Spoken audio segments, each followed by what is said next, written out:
Live from Washington, D.C., Sekulow Live. Phone lines are open for your questions right now.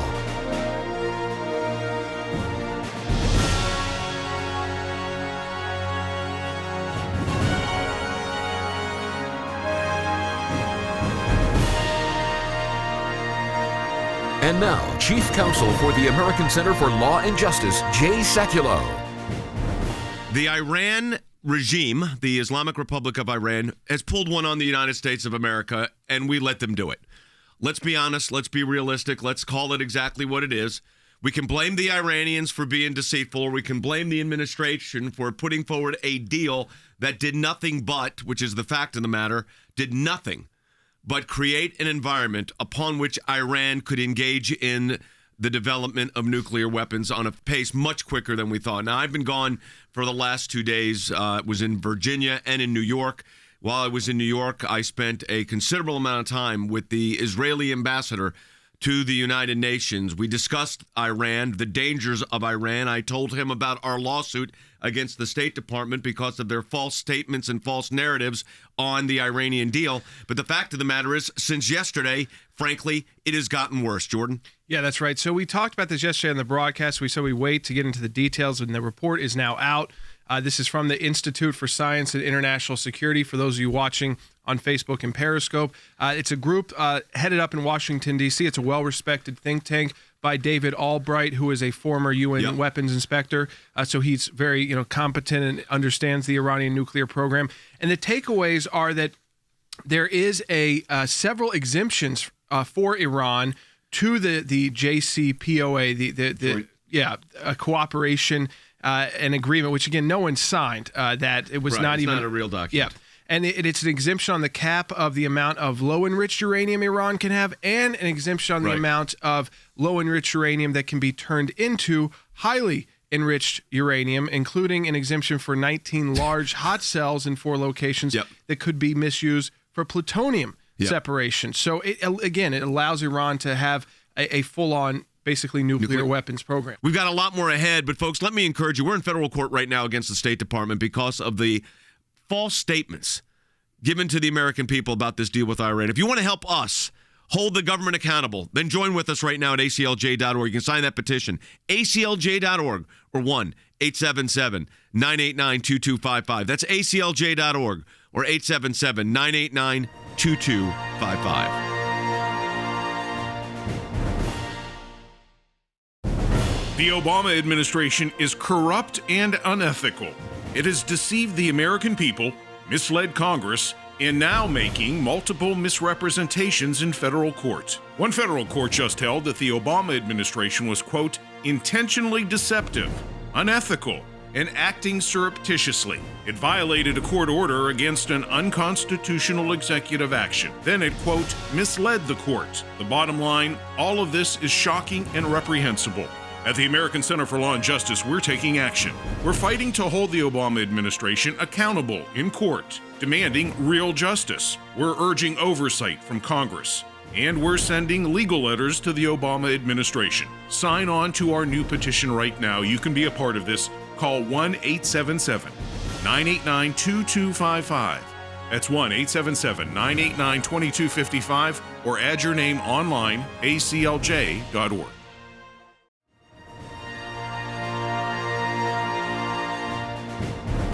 Let me tell you what the most dangerous 72 days of the Obama administration are going to be.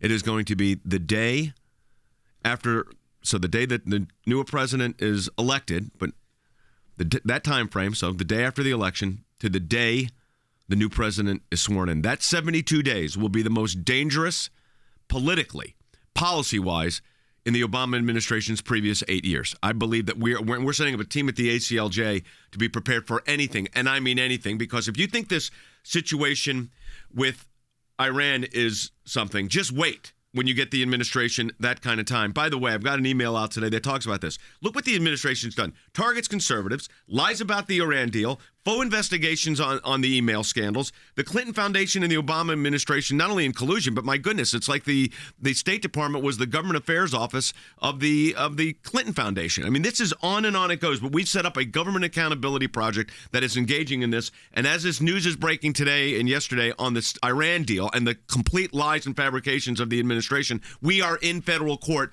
on that very deal. So we're there fighting for you in the court to get answers to that. I'm holding in my hand. Our radio audience can hear it, and our Facebook friends can see it, and as well as Periscope on our aclj.org. Here it is. So we're prepared, and we're fighting back on this literally as we speak. All right. Let me go to Than, who's in our office in Washington, because Jordan talked about what was going on.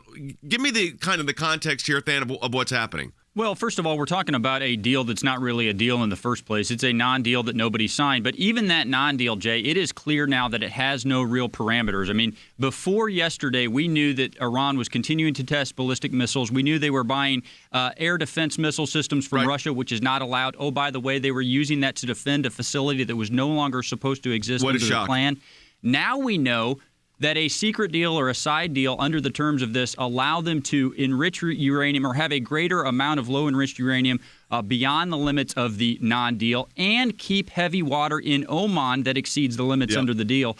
Both of those things, Jay, those are what you need to build a bomb. So even the non-deal has no parameters, and Iran gets essentially whatever it wants from this administration. And I want to reiterate, folks, that we are in federal court to get to the bottom of this, because I think the American people have just been lied to. We're not even talking about the ransom money. I mean, on and on it goes. The deal itself, first of all, there is no deal. As Jordan said, nothing's been signed, nothing's been executed, but all these exemptions have swallowed whatever accountability the Iranians had. You had a comment, Logan, then we'll... A lot of comments coming in. This is from Cindy Carroll, who said, I agree with you, Jay, on the 72 days of President Obama's presidency being the most dangerous.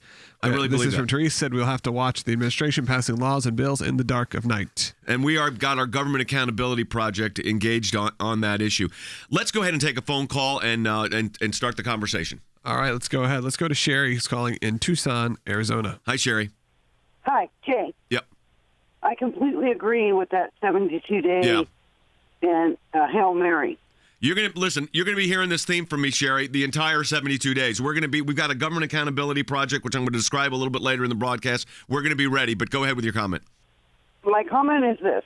What perpetuated this report and this information coming out right now? And second, will there be more information later that we're not aware of today? Well, that's a great question. And I think what's happening is the State Department clearly, Jordan, looking at it, I was tied up in other cases yesterday, so you were following this closer than I was. But it appeared to me that Admiral Kirby just did not want to answer these questions because, and maybe get one of these sound bites, the answers are not particularly helpful. James Rosen, I know, asked, we'll play that in a moment, but what was the sense of why now it's coming out? I mean, there's been a lot of pressure on the administration. We filed a lawsuit. Others have. What do you think? Actions inside Iran at their nuclear facilities, some that Iran has reported itself kind of bragging about, the research continuing. I think looking into the rhetoric by Iran that remember what the U.S. is telling you as part of this deal. Remember, that was the first they said is not really part of this deal. And that's what happens, as you said, when you have a deal that no one actually has to sign on to. So it's not really anyone being held accountable. It's called a joint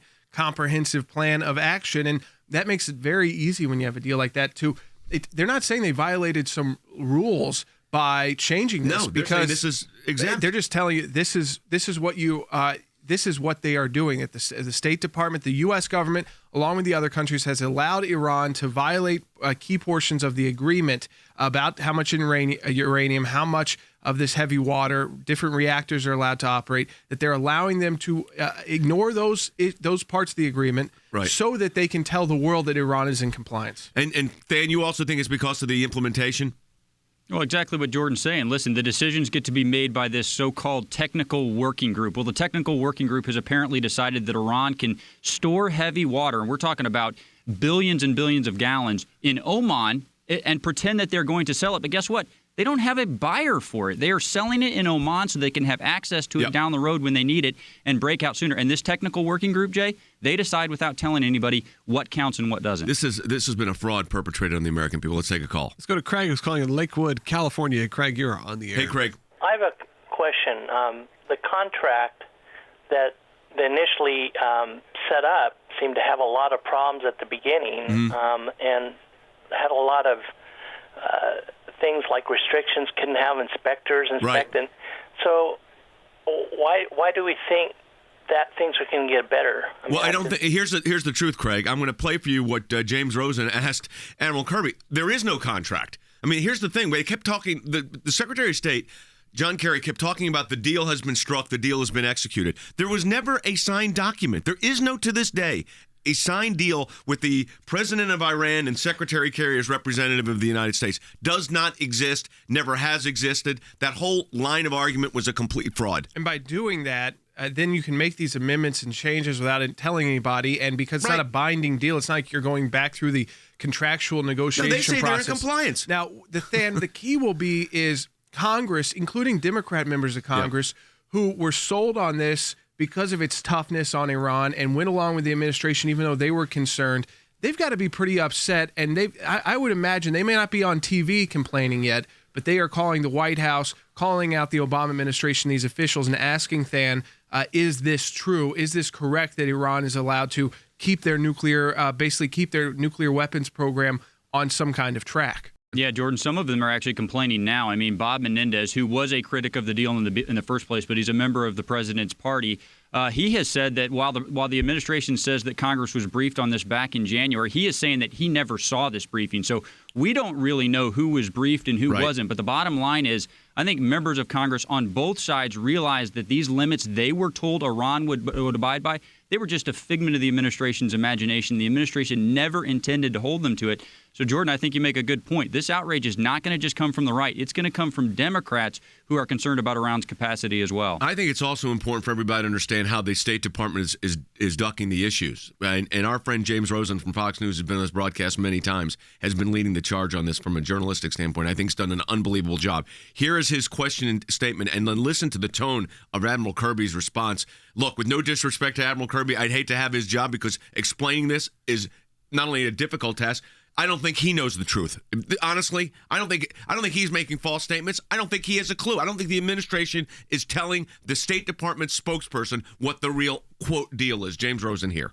I don't want to play semantics with you, but I am concerned that I ask you a question of whether or not the Joint Commission has enacted any exemptions for Iran or anything that a reasonable observer would conclude to be an exemption. And by way of answering, you talk about the loosening of commitments. And so I just wonder if you can address my question on its own terms. I'm not going to talk about the specific work of the Joint Commission, James. I'm not going to do that. And I can't do that because by the agreement itself, it's confidential. But what agreement? What agreement? The Joint Commission's agreement?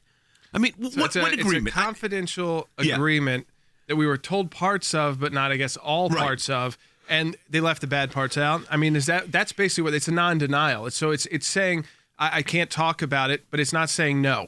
Right. That is clear from the administration. Is not saying that this report is incorrect. That was the first thing we were going to look for when we heard about this report yesterday being out. Is would the administration just come right out and say this is wrong? Totally. No, they're not doing that. They are pushing this to a side and using all of the, we're not allowed to talk about it. It's a perfect deal for the Obama administration. Sign a deal. Actually, don't sign a deal. Come to an agreement with Iran in theory. Say it's confidential, and then you're passing this along. How are you going to explain this to the next president? I mean, maybe Hillary Clinton gets it, but let's say Donald Trump does win. You're going to say, we have this deal by oral agreement. But we can't, some of it, we talked to people about other parts is, maybe Donald Trump's getting this in his security briefings now. We don't know. But what we do know is the American people were misled. We'll be back with more of your phone calls. Don't forget, we are holding the administration and the State Department accountable. We are in federal court right now. If you want to help us hold the government accountable, then join with us right now at aclj.org. You can sign that petition, aclj.org, or 1-877-989-2255. That's aclj.org. or 877-989-2255. The Obama administration is corrupt and unethical. It has deceived the American people, misled Congress, and now making multiple misrepresentations in federal court. One federal court just held that the Obama administration was, quote, intentionally deceptive, unethical, and acting surreptitiously. It violated a court order against an unconstitutional executive action. Then it, quote, misled the court. The bottom line, all of this is shocking and reprehensible. At the American Center for Law and Justice, we're taking action. We're fighting to hold the Obama administration accountable in court, demanding real justice. We're urging oversight from Congress. And we're sending legal letters to the Obama administration. Sign on to our new petition right now. You can be a part of this. Call 1-877-989-2255. That's 1-877-989-2255, or add your name online, aclj.org.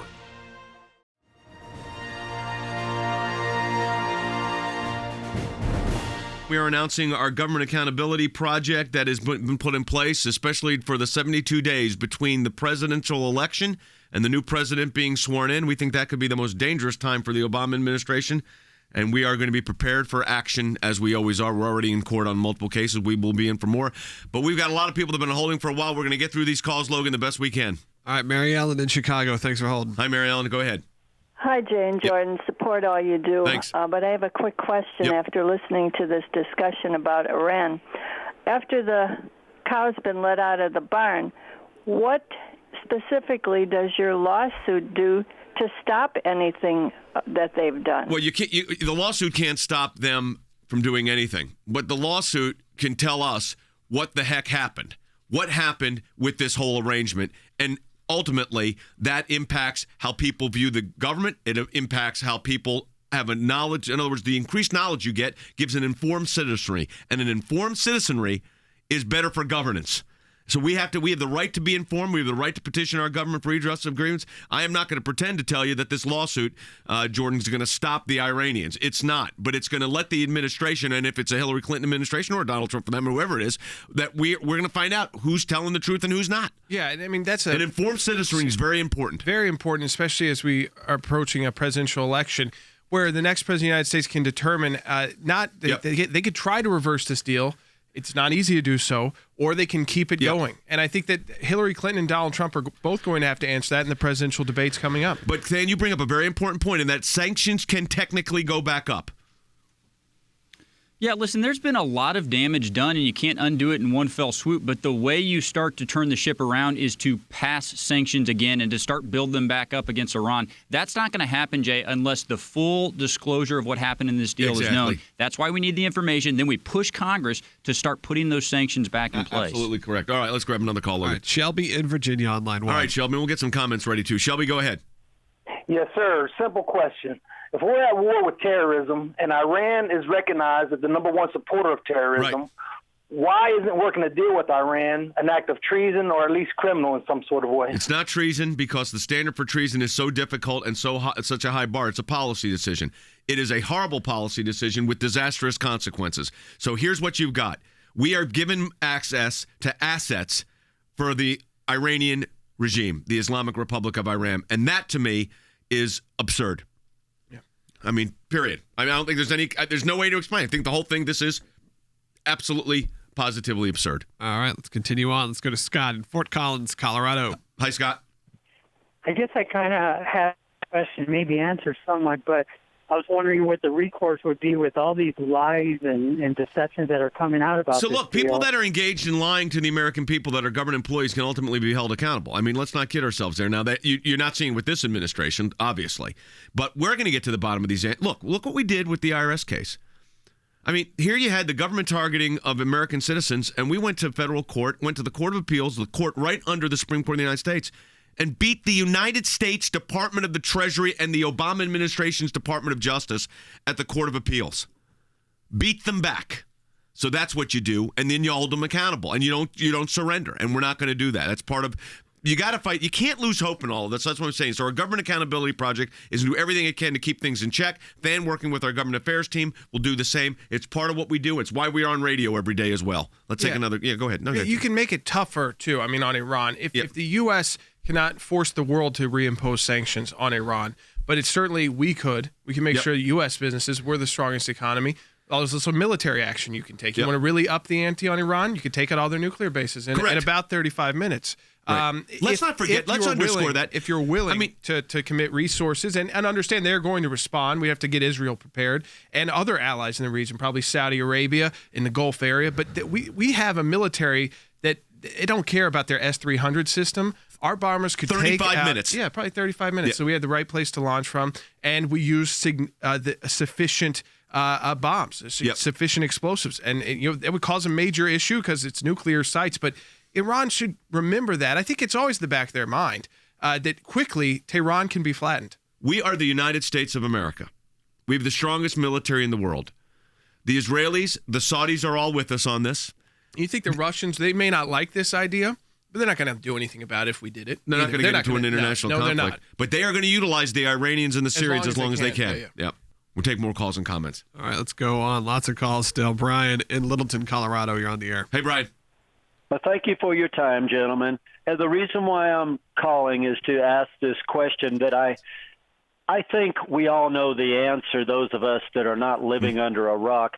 What is their ultimate goal? What was Nancy Pelosi, John Kerry, and the rest of them thinking when they were there with their children, their grandchildren on their knees signing these papers there over in Iran a number of months ago? Well, there are no documents in Iran. Let's be very clear here. There's no signed anything of substance. Okay, there's no signed deal or contract. What were they thinking? This was the Obama administration, Jordan completing the narrative. Yeah, this was the end game of the narrative. They started, by the way, the moment he was sworn in. He had Valerie Jarrett in contact with Ahmadinejad's people. This was not done under Rouhani, the so-called moderate, who, believe me, is no moderate. That was the lie to the American people, Brian, from the get-go. Yeah, and we know, first of all, they didn't do this in Iran. Right. That's how little respect Iran has for the United States. They're not inviting U.S. officials to be there and sign this deal. In fact, the entire time they were saying what the U.S. is saying that's in this deal is not in this deal. And I think that's what's led to these reports to come out and tell us exactly what is or is not part of this deal. But the Iranians, ultimately, they got everything they wanted. They got their money back from the United States. They get to keep their nuclear program. They get to keep a nuclear weapons-ish program. Right. And in 10 years, they can start a full-on nuclear weapons program. Right. They got all the sanctions lifted from the UN. Right. So they got their S-300 missile defense system that they ordered years ago, finally delivered by Russia to place at their nuclear facilities, which they already have. And they're opened back up to the world economy, all without a single change in leadership. Not a single change in leadership. Here is Israeli Prime Minister Benjamin Netanyahu addressing exactly what I just said. The UN is celebrating now, not celebrating, but marking its 70th anniversary. That's 70 years after the defeat of Nazism. And in many ways, the UN was established after the horrors of World War II and especially the Holocaust. Now, 70 years after the murder of 6 million Jews, Iran's dictator, the Ayatollah Khamenei, promises to murder another 6 million Jews, the citizens of Israel. There you have it. I mean, it's not legally treason under the law, what the Obama administration did. It doesn't meet the qualifications of treason. But I will tell you something. A policy of disaster. But that 72 days, folks, in between the election and the new president being sworn in, buckle your seatbelts. Yep, calls and comments coming in. There are some comments that people are reaching out. A lot of people are just shocked. What a shame. These comments are the typical ones that are coming in. The chaos is coming. The chaos is here, actually. Yep. This is a question that came in. Why is everyone worried about accountability after the fact? We should stop worrying about them before the damage has been done. Because the accountability project that we've launched, that's a good question, is to have a check. You're supposed to have checks and balances. And this will give a checks and balance to the administration. So we can file those FOIA requests. We can go to federal court. We will be ready. But buckle your seatbelts. It's going to be a wild ride. Let's take another call. All right, let's continue on going. Let's go to Richard in New York. Hey, Richard, go ahead. Hey, Richard. Hey, Jay, how are you? Good. Jay, I'm a retired iron worker out of New York City. Yes, I was sir. injured on 9/11.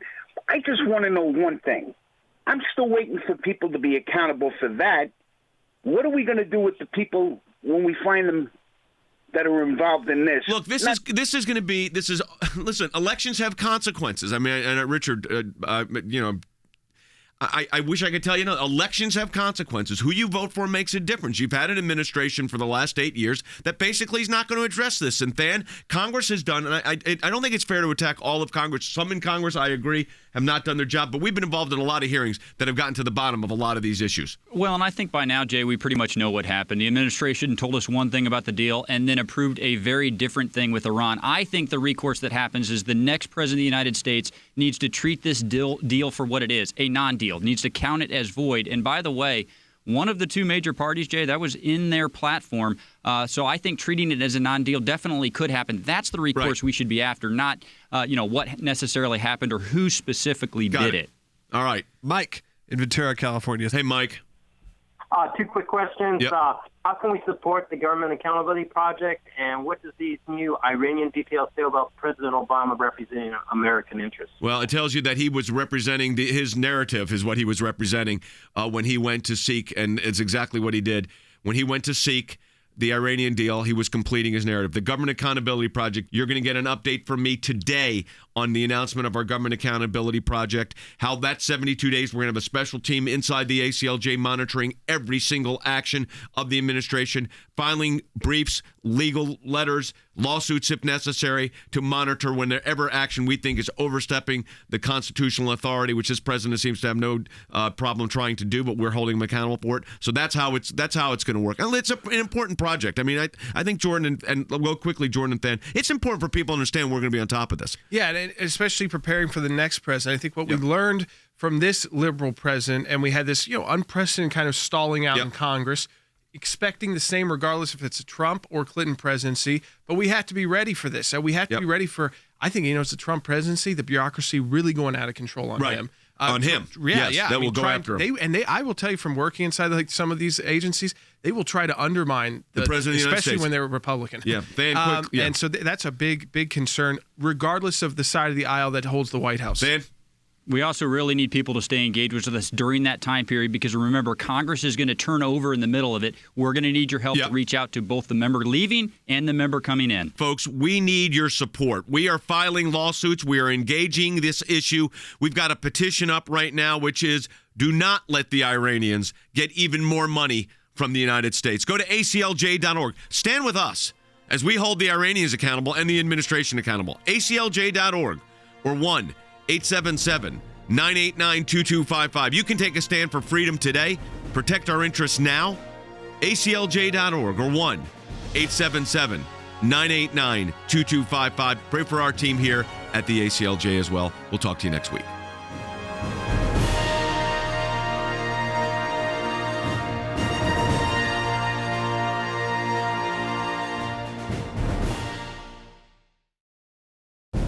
The Obama administration is corrupt and unethical. It has deceived the American people, misled Congress, and now making multiple misrepresentations in federal court. One federal court just held that the Obama administration was, quote, intentionally deceptive, unethical, and acting surreptitiously. It violated a court order against an unconstitutional executive action. Then it, quote, misled the court. The bottom line, all of this is shocking and reprehensible. At the American Center for Law and Justice, we're taking action. We're fighting to hold the Obama administration accountable in court, demanding real justice. We're urging oversight from Congress. And we're sending legal letters to the Obama administration. Sign on to our new petition right now. You can be a part of this. Call 1-877-989-2255. That's 1-877-989-2255, or add your name online, aclj.org.